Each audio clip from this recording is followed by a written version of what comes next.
Today I'd like to reintroduce you to a home that we've been before. If you've been on this channel for long enough, then you must recognize this Mabati shack. We've been here before, it's only that this house that you now see on your screen was not here. So this is the upgrade that I'd like to share with you. So if you've not seen the video that I'm talking about, it is here. You can just decide to click on it so that you get to see this. You get to hear the story behind the conception of this home.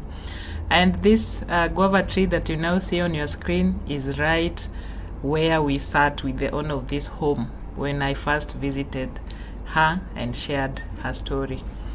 So this is no ordinary shack. I know many times you have people planning for the Mabati shack or the kind of house that they want to occupy, especially now that I've been featuring such kind of homes for the better part of my recent editions on this channel. I've had many people coming to my inbox asking, "Oh Cynthia, how can I start my own home using Mabati?"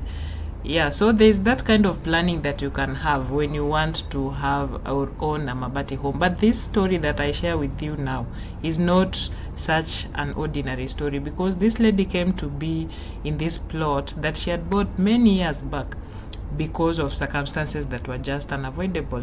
So please watch that story so that you can connect with what I have to share with you today. Something else I'd like to mention is that on this channel I create and talk about stories that depict potential. Sometimes people throw away things or do away with the people or friendships that you feel are no longer productive, or sometimes you feel like they have no future. So as by the title of this channel, I try to share potential. There is potential in most of the things that we do, most of the things that we see. Such is the case of this house and the owner of this home. She started from just what you see on your screen, like this door. This door is just a second-hand door that most of the time you find in the market, and sometimes you get even third and fourth-hand items in the market. So this is no ordinary door. It is just a Mabati or that kind of material that comes from drums. Drums that contain oil. If we've been keen about the petrol stations you see around, sometimes you'll see the kind of drums that I'm talking about. So when the artisans buy them, they go and make such kind of doors by cutting it up. So you can see this is the kind of door that the lady could afford at that time, and she duly used it on her Mabati shack. I'd like you to take a moment to look at the kind of windows that were installed in this Mabati shack. Just look at the edges. They are very rough and quite sharp. These ones could even hurt someone. If someone accidentally put their hands here or any part of their body, it will definitely cut your hand. Then on the inside, you see the kind of post that was put. It is not even standard timber. This is just some of those posts that you buy ordinarily. I think these are some of the ones that cost very cheaply in the timber yard, if you get to ask. The window was actually second hand. You get the kind of thing that I'm talking about. So this is the situation at the time that this lady was getting into this house. Let me give you a short trip to the inside so that you can see. But right now, some of the things that are in here are just some of the things that she's still in the process of moving into her new house. So I'd like you to take a look at the floor. The floor was earthen. She had no ability to make it, to plaster it at the time. Plus her priorities just changed. The moment she got into this house, she decided, no, I have to give myself and my children a better house. So she started saving right away for the other house that I'll show you if you stick here for some time. So the floor was just covered with such kind of polythene and gunny bags, as you can see, right on top of the earth.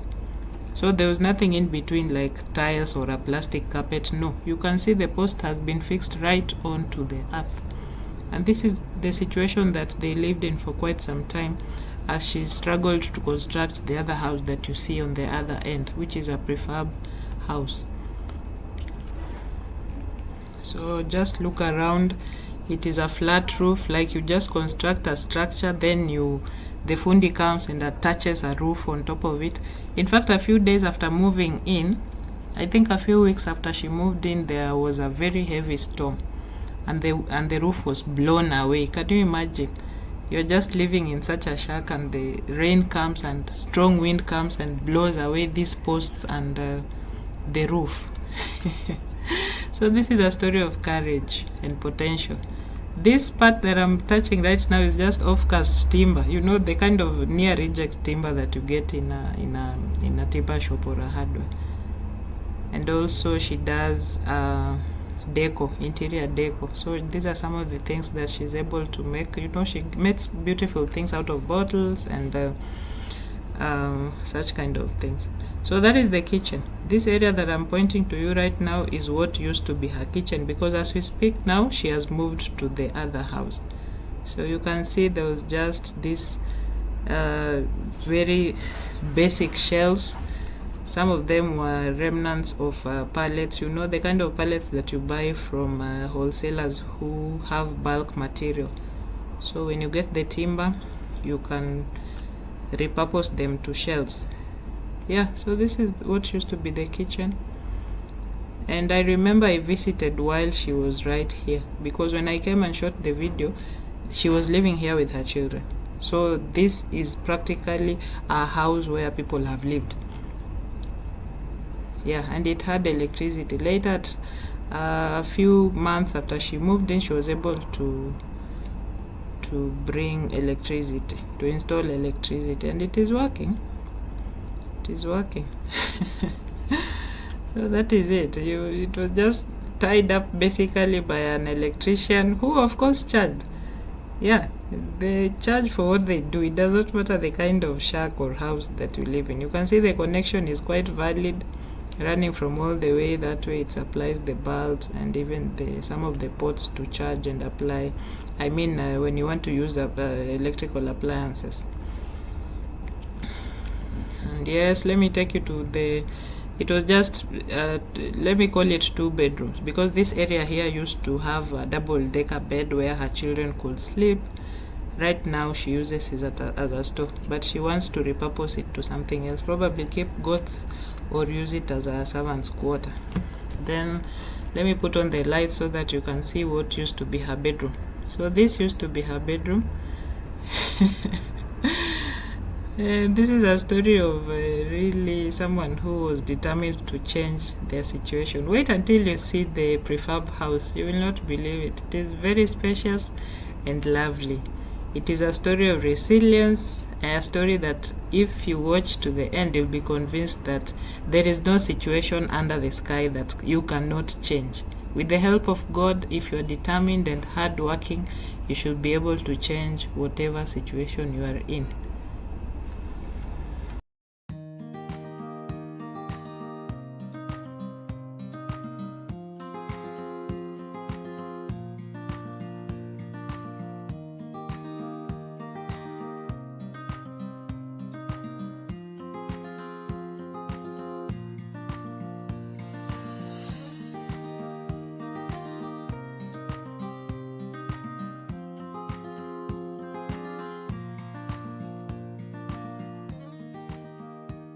So I'd like to give you a short trip to the exterior of this prefab house. So this is the back side. This is the back side. She has a few plants here, but this stretch goes up to the small window over there. So that this window here, this is the washroom area that is shared. And this prefab house is a master in suites. I hope that is the right pronunciation. Yeah, so you can see the slabs or panels if you'd like. We have windows fitting according to the dimensions that you want. So if you want larger windows, of course they can occupy the larger aspect of the panel. And in this case, she had these medium-sized windows on part of the panels. And then this slab is what is used to hoist the panels.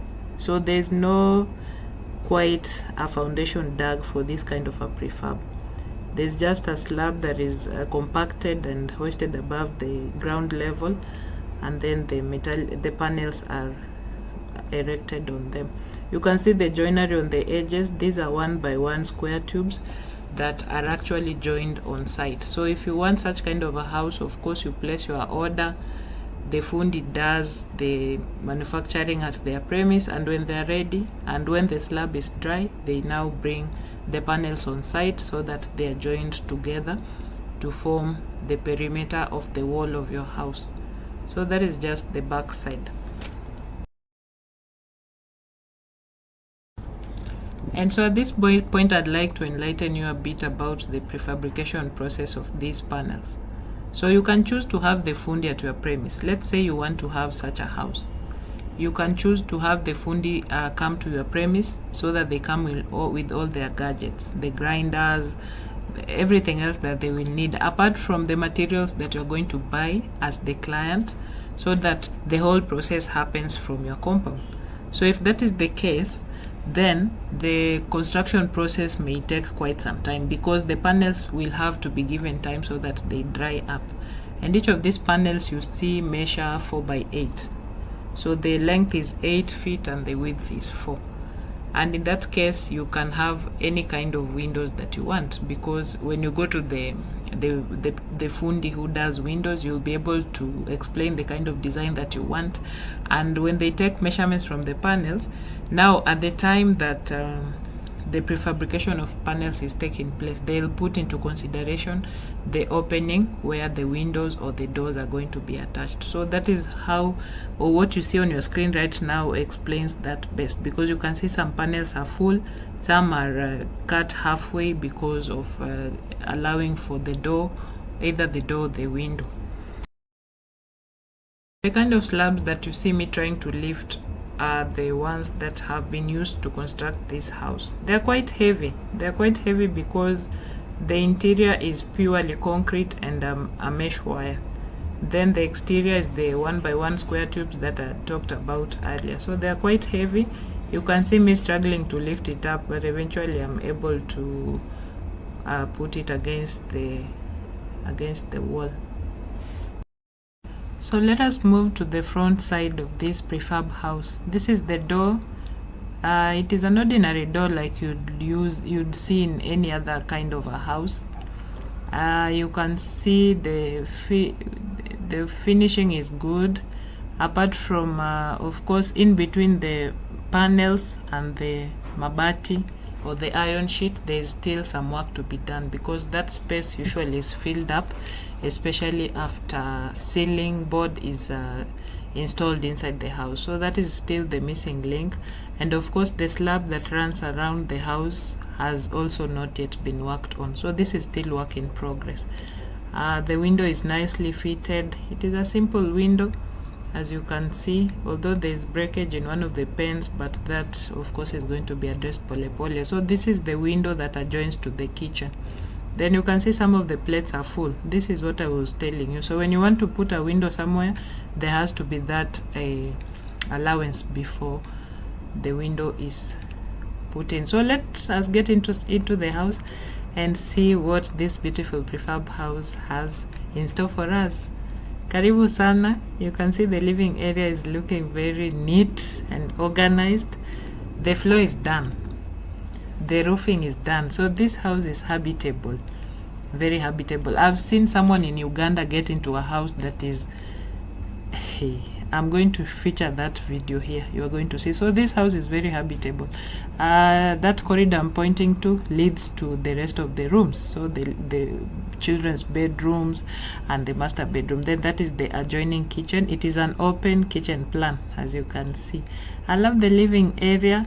I love the fact that it looks very neat and spacious, because there's very little in this living area. They say that if you want less work and a beautiful view, then you should own very few things. So aside from that, the owner of this house is also a deco person. If you are interested in interior decor, let chairs.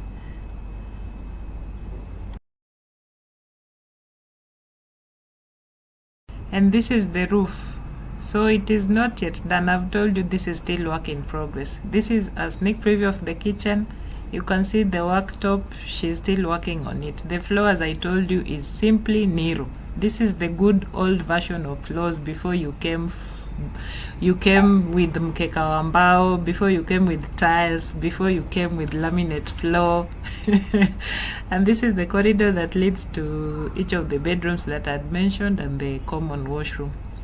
So as I'm pointing, those are just what I've mentioned.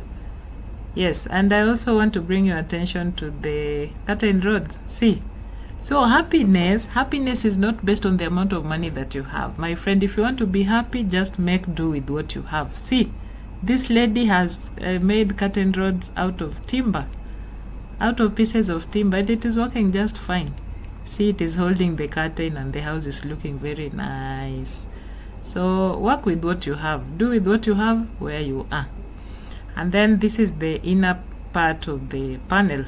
So I had shown you one side. On the exterior, we had this side facing the camera. So you can have one side flat and the other side has some decoration that they intentionally put. So come with me so that we get to the end of this corridor. There is a window here that brings in light, so the corridor is well lit. And the window is at the back of the house, so you can actually walk here and see what is happening behind. I think I'm just a paranoid person. I'd want to know what happens behind my house. Then this is the common washroom that I talked about. So each of the children has their bedroom. So the house is 3-bedroomed. It's a 3-bedroomed house. So this is a common washroom for the children, and of course if there's a visitor. Then let me walk you to the master bedroom. I told you it has its own wash area, which is this one. You see that small hole at the back of the room? That one is supposed to be the drainage. So this is still work in progress. A sneak preview of the main bedroom. It's looking neat. Yeah, that is what happens when you get into someone who knows interior decoration. They're just able to, create a very interesting look out of such a basic house. Yes, as you can see, this is what I'm talking about. Very neat and simple and classy.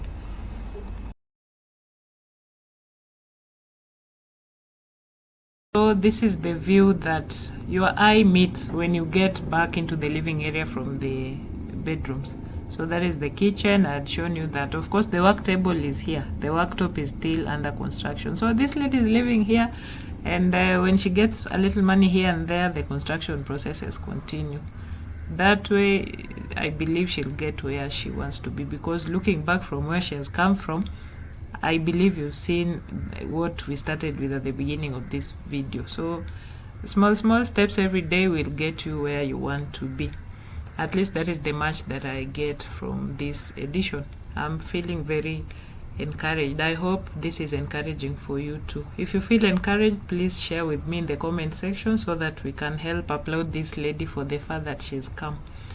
Yes, you can see the sink is here. It has been installed but not completely done, so she still cannot wash her utensils here, but I believe at the end of it all this will be done. So that is the window, and if you're washing utensils here, you'll be able to see the gate directly ahead. Then there's a door at the side. This door opens directly to the side of the house, this other end that we started with. Do you remember where I was trying to lift the panels?